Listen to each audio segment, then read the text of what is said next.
in my 30s, 35 right now, and single, and went through several relationships. And so looking back over the last 7 years, I have to say this is sort of the part in my life that I haven't hacked yet as a biohacker.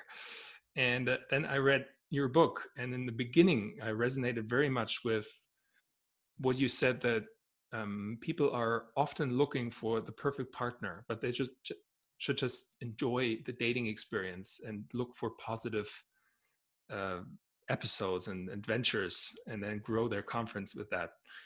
Um, Now, for the beginning of the podcast, can you elaborate on that? Yeah, you hit the number one, my favorite thing, which is for single people: create a series of positive dating experiences, and that changes your brain. So your brain is now looking for the right person. You know, we have this reticular activating system in the brain. And an example of that, for those that aren't familiar with that part of the brain, is back in my day, and back when Apple computers first came out, they were sold in supermarkets. They were sold everywhere. Everybody had this little Apple computer, and I didn't have one. I was busy doing my therapy with people, and I decided to write a book. My assistant said, "You shouldn't use a pencil. Just go out there and buy an Apple computer." And I said to her, "Where are the Apple computers? Where do you buy one?" And she laughed, because within 1 mile radius of my office, there were 7 stores with big Apple computer signs.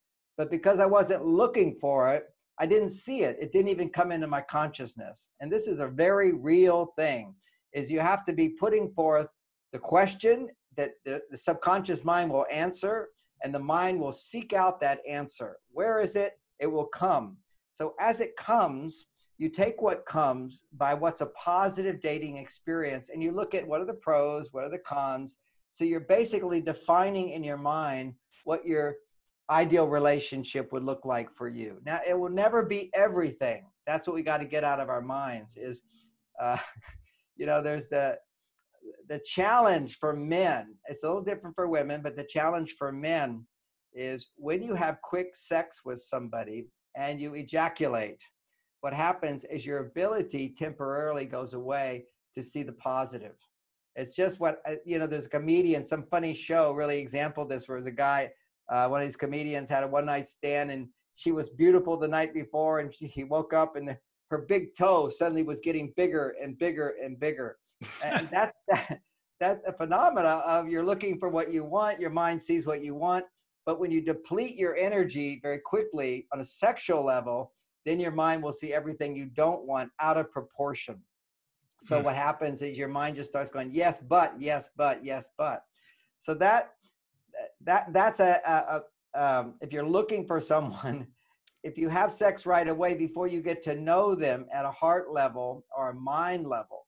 So the test is, can you actually have a conversation with a woman and still be turned on?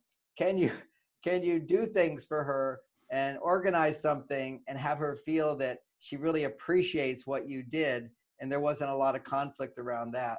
So you bond both in the heart and in the mind.